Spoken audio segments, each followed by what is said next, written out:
Hello everyone. तो ये आपका जो है तीसरा सीरीज आपका चाइल्डहुड डेवलपमेंट पेडागोगी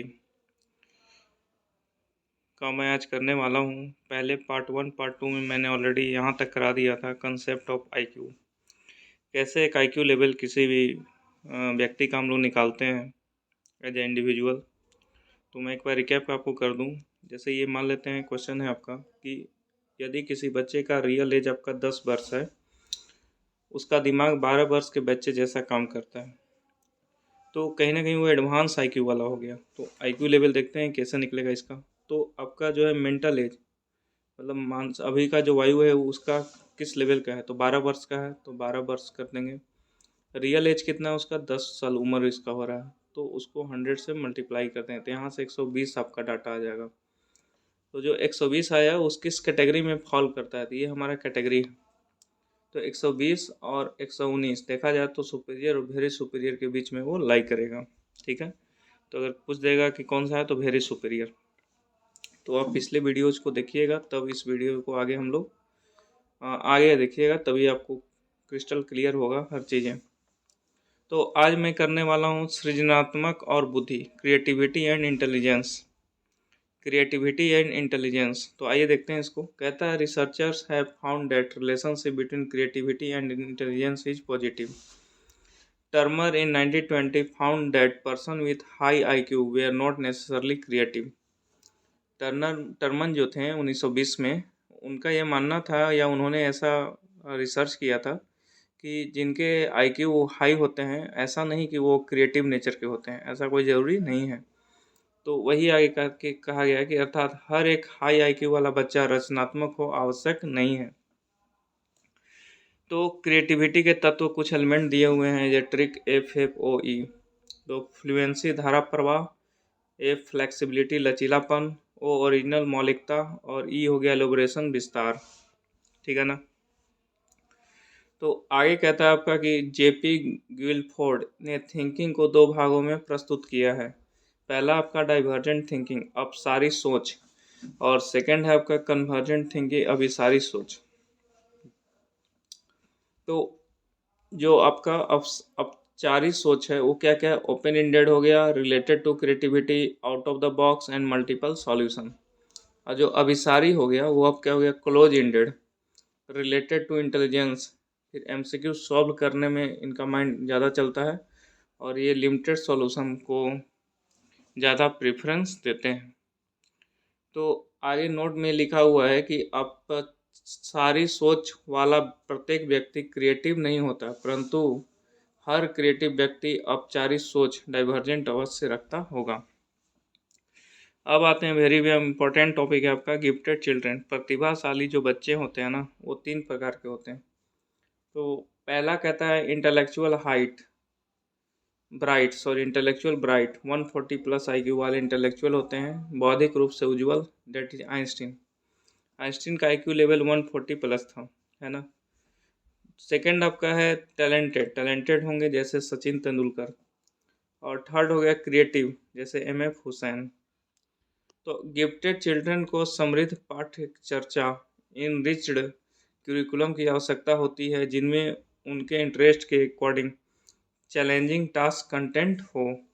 जैसे इंटेलेक्चुअली ब्राइट बच्चों को HOTS, higher order thinking skill जैसे कंटेंट चाहिए।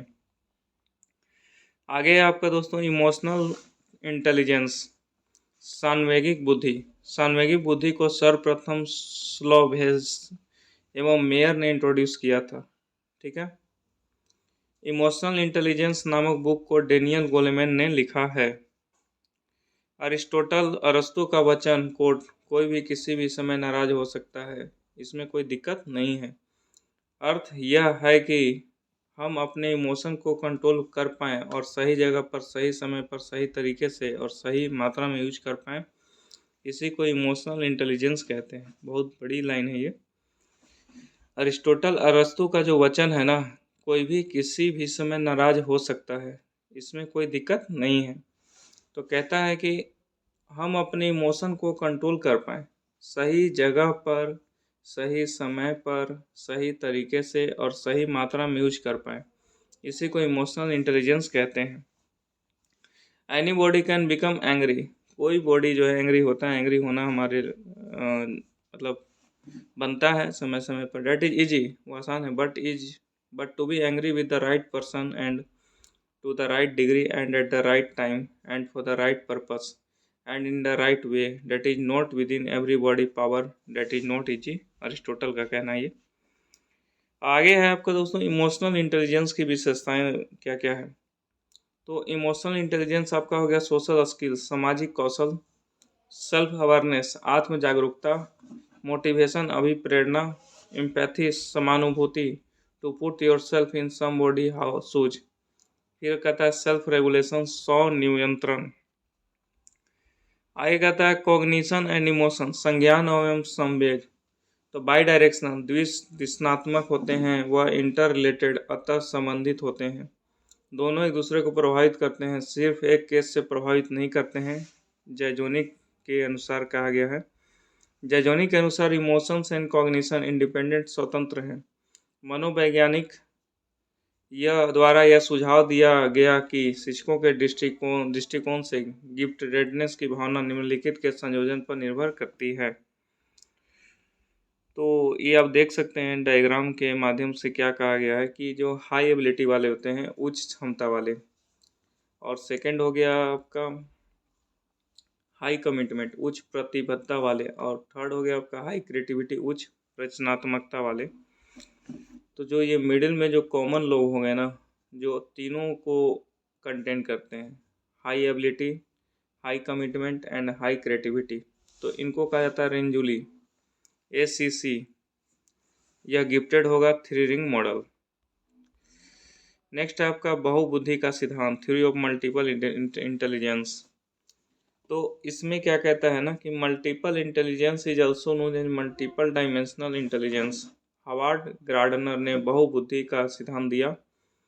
8 टाइप है जो NCERT के द्वारा बताया गया है। कहता है each of this intelligence are independent to each other. Intelligence is not a single entity, बुद्धि कई प्रकार की होती है, यह कोई एक क्षमता नहीं है। सो teacher can teach in multiple ways, teacher क्या है कि एक ही कंसेप्ट को मल्टीपल वेज में बता सकते हैं, है ना। अधिगम भी कई प्रकार से हो सकता है। तो पहला है दोस्तों लिंग्विस्टिक इंटेलिजेंस, भाषाई बुद्धि, अलग अलग प्रकार का होता है। तो लिंग्विस्टिक इंटेलिजेंस में कहता है skill involve in the production and use of language. Person high on this intelligence are word smart. फिर reading, hearing, speaking, writing, debating, discussions. जैसे इसमें इस कैटेगरी वालों में कौन लोग आएंगे, तो रविन्द्रनाथ टैगोर, स्वामी विवेकानंद, जो पोएट राइटर होते हैं, इस तरीके के बुद्धि वाले होते हैं, जिसमें इनमें जो है लिटरेचर का बहुत बड़ा पकड़ होता है। ये लैंग्वेज को अच्छे से समझ पाते हैं, समझा पाते हैं, डिबेट में पार्टिसिपेट करते हैं, किसी भी टॉपिक पे डिस्कशन एक हाई लेवल तक करते हैं। इनका पढ़ने का शौक होता है, सुनने का शौक होता है, बोलने का शौक होता है। तो ये होते हैं भाषाई बुद्धि वाले टाइप के बुद्धिजीवी लोग। सेकंड है आपका लॉजिकल मैथमेटिकल, तर्कपूर्ण बुद्धि। जैसे साइंटिस्ट लोग हो गए जो हर चीज़ को तर्क, मैथमेटिकल प्रूफ के साथ हर चीज़ को जानना समझना पसंद करते हैं। स्किल इन साइंटिफिक थिंकिंग, देखिए कह रहा है ना, skill in scientific thinking and problem solving. Person high on this type of intelligence can think logically and critically. Scientist and Nobel prize winner are likely to be strong in this component, जैसे Albert Einstein, APJ Abdul Kalam. आगे कहता है दोस्तों spatial intelligence, स्थानिक बुद्धि। Skill in forming visual image and patterns, जैसे sailor हो गया, नाविक। स्कल्पटर मूर्तिकार, पेंटर आर्किटेक्चर, इंटीरियर डेकोरेटर्स आंतरिक सजाकार, कार्टोग्राफर मानचित्रकार, पायलट सर्जन etc। नेक्स्ट आपका म्यूजिकल इंटेलिजेंस, संगीती बुद्धि। Sensitivity to musical rhythm and patterns. It the capacity to produce उत्पाद, क्रिएट सृजन करना एंड मैनिपुलेट परिवर्तन करना म्यूजिकल पैटर्न में। तो इसका एग्जांपल है AR रहमान, सोनू निगम, लता मंगेशकर। ठीक है। अब अगला है आपका बॉडीली काइनेस्थेटिक। तो इसमें क्या है ना कि यूजिंग होल और portion of the body, flexibility and creativity, जैसे विराट कोहली। ये प्रैक्टिस कर कर के अपने बॉडी को इतना फ्लेक्सिबल कर लिए है ना कि ये चाहे तो दिन भर अपने आप को वर्कआउट फेज में रख सकते हैं, तो इनको थकान महसूस नहीं होगा। तो इस टाइप के बुद्धि वाले जो है बॉडी वाले कौन कौन आ सकते हैं, तो athletics, dancer, actors, sports person, gymnast, surgeon are likely to have such kind of intelligence. तो कहता है कि सर्जन एंड पायलट कॉमन है, इससे ज़्यादा महत्व इससे स्पेशल में दें। ठीक है, अब आता है इंटरपर्सनल, अंतर व्यक्तिगत बुद्धि। कहता है दोस्तों, sensitivity to subtle aspect of others behaviour, दूसरे के व्यवहारों और भावनाओं को समझना। Psychologist, counsellor, politicians, social workers and religious leaders are likely to possess high interpersonal intelligence. जैसे आपका एम गांधी हो गया, मदर टेरेसा, ये सब क्या थे, आपको समाज में जीना चाहते थे, समाज के लोगों को, समाज की भावना को समझने का इन्होंने प्रयास किया, उनकी सेवा ही अपना धर्म समझा। तो इस टाइप के इन लोग बुद्धिजीवी वाले लोग हैं। अब आता है इंट्रापर्सनल, अंतर व्यक्तित्व बुद्धि। तो awareness of one on feeling, motives, human existence and meaning of life desire. Person high on this ability have finer sensitivity regarding their identity, human existence and meaning of life। जैसे live example है संदीप माहेश्वरी, जो thought को, अच्छे अच्छे thought को अपने समाज में फैला रहे हैं, विचारों को कहीं ना कहीं ला रहे हैं युवा के समझ, ताकि युवा मोटिवेट हो सके, अच्छे मार्गदर्शन की ओर अग्रसर हो सके, जो उनके क्रिएटिविटी हैं उनको लेकर वो थोड़ा एक्टिव रहें। जैसे अरिस्टोटल, साधुगुरु, फिलोसफर, बुद्धा। आगे आपका नेचुरलिस्टिक, प्राकृतिक बुद्धि। कुछ ऐसे होते हैं जो प्राकृतिक से ज़्यादा लगाव है, वो पेड़ पौधा या जो भी हमारे सस्टेनेबल डेवलपमेंट के लिए हो सकते हैं उसके रिगार्डिंग वो काम करते हैं। जैसे sensitivity to the feature of natural world, जैसे hunter, farmer, tourist, botanist, zoologist, bird watchers possess more और नेचुरलिस्टिक इंटेलिजेंस। नेक्स्ट है आपका त्रिबुद्धिक सिद्धांत, टायरेचिक थ्योरी ऑफ इंटेलिजेंस। कहता है विलियम स्टनबर्ग के द्वारा त्रिबुद्धि सिद्धांत का प्रतिपादन किया गया। इसमें आपका प्रैक्टिकल, क्रिएटिव, एनालिटिकल। तो ये कहता है दोस्तों आपका कंपोनेंशियल एनालिटिकल, मेटा कंपोनेंटिक, विश्लेषणात्मक, रचनात्मकता हो गया एक्सपेरिमेंटल क्रिएटिव एंड प्रायोगिक हो गया प्रैक्टिकल कंटेलेक्चुअल। तो इसमें कंपोनेंशियल मतलब विश्लेषणात्मक में कौन सा हो गया, तो thinking abstractly and process information effectively. फिर हो गया एक्सपेरिमेंशियल रचनात्मक, formulate new ideas to combine seemingly unrelated facts. फिर हो गया कंटेक्चुअल, प्रायोगिक, shape the environment to maximise one's strength and compensate one's weakness, street smarts. आगे आपका लुइस थर्स्टन, SPNV WMR, ये ट्रिक है आपका।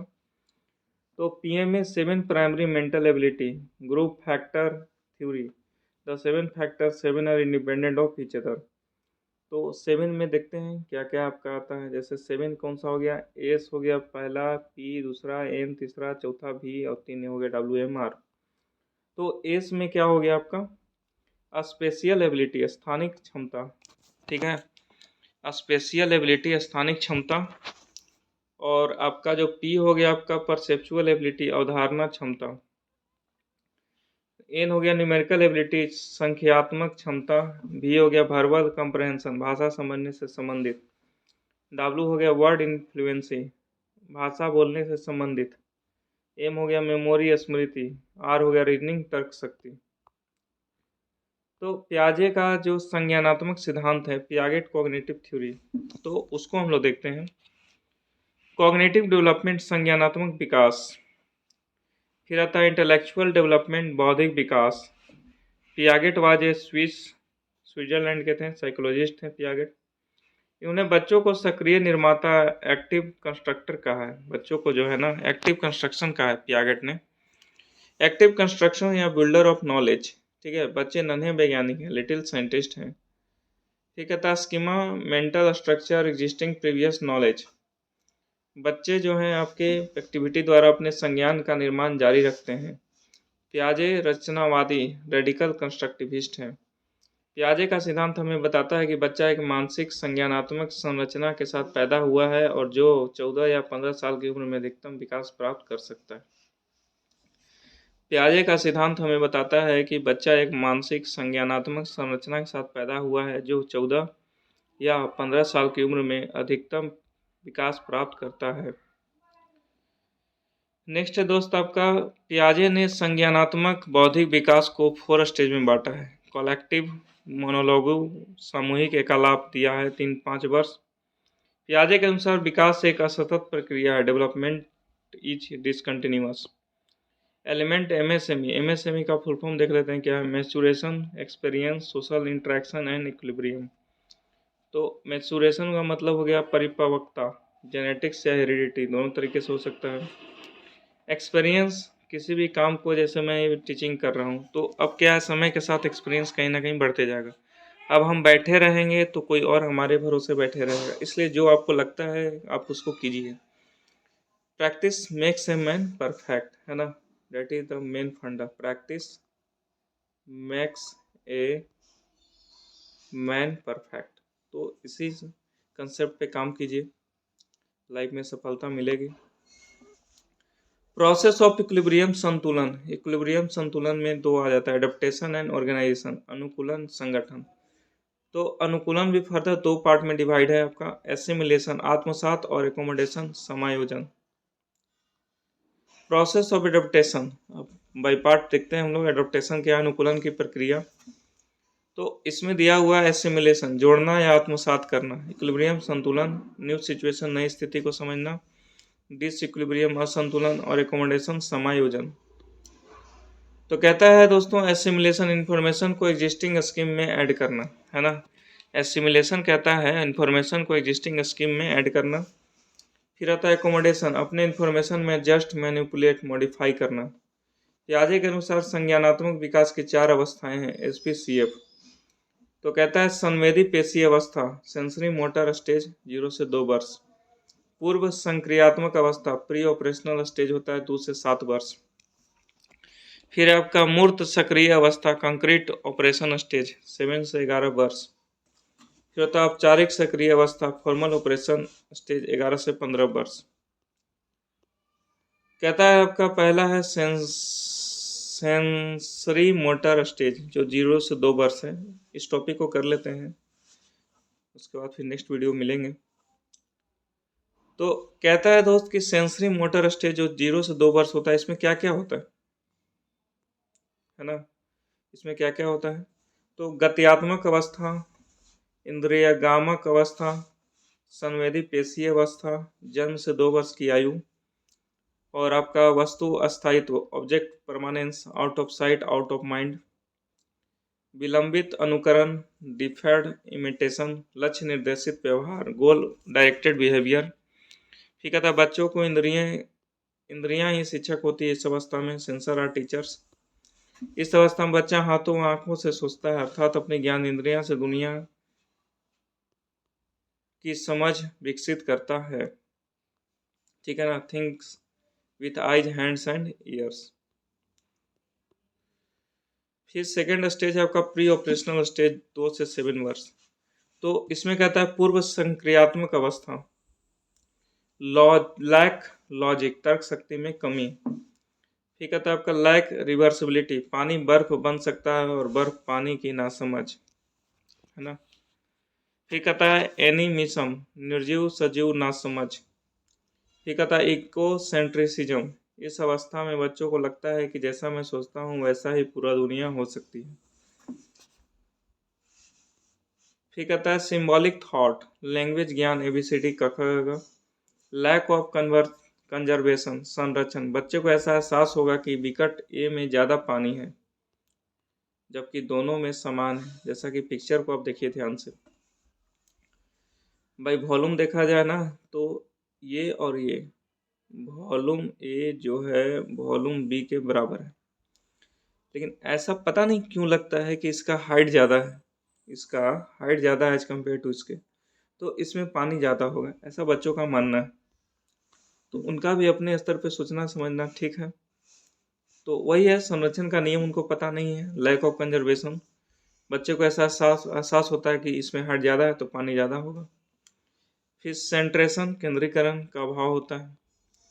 थर्ड है आपका कंक्रीट ऑपरेशनल, 7 से 11 वर्ष का उम्र के बीच में जो होता है। मूर्त संक्रियात्मक अवस्था होता है। मूर्त कंक्रीट चीज़ों के प्रति लॉजिक तर्क शक्ति का ज्ञान होना। वस्तुओं का वर्गीकरण, क्लासिफिकेशन, जैसे मान लो ये ट्रेंगल है, ये स्क्वायर है, सर्कल है, कलर शेप साइज के आधार पर। फिर वस्तुओं का संरक्षण, अचीव कंजर्वेशन। फिर रिवर्सिबिलिटी का ज्ञान होना। फिर वस्तुओं को सजाना घटते बढ़ते क्रम में। डिसेंट्रे डिसेंट्रेशन, विकेंद्रीकरण। आगे आपका CCS tricks, conservation, classification and seriation. Fourth है आपका फॉर्मल ऑपरेशनल स्टेज, जो आपका 11 से 15 वर्ष के बीच में होता है। इस समय तो बच्चे मतलब मैट्रिक का एग्जाम भी दे लेते हैं, 10th बोर्ड। तो इस समय क्या होता है, अब्स्ट्रैक्ट अमूर्त चिंतन, लॉजिक कंसेप्ट को समझना। हाइपोथेटिको डिडक्टिव रीजनिंग, परिकल्पनात्मक निगमनात्मक तर्क। डिडक्टिव रीजनिंग, निगमनात्मक चिंतन। तो यही था आपका टोटल 4 स्टेज। तो अब वीडियो 21 मिनट के लमसम हो गया है। तो जो अगला टॉपिक आएगा आपका, यहाँ से शुरू करेंगे हम लोग, लेव वाइगोत्स्की का सामाजिक सांस्कृतिकरण परिप्रेक्ष्य, वाइगोत्स्की सोशल कल्चर अप्रोच। ये भी इम्पोर्टेंट है। तो हमने कहाँ तक देख लिया आपका, जो ये 4 स्टेज बनाए गए हैं, SPCF, sensory motor stage, pre operational stage, concrete operational stage and formal operating stage. 0 से 2 वर्ष, 2 से 7 वर्ष, 7 से 11 वर्ष, 11 से 15 वर्ष। तो यही है इसमें। तो हमने बाई पार्ट देख लिया। तो okay, very much, thank you very much. I meet you next video with the next topic, that is Vygotsky social culture approach.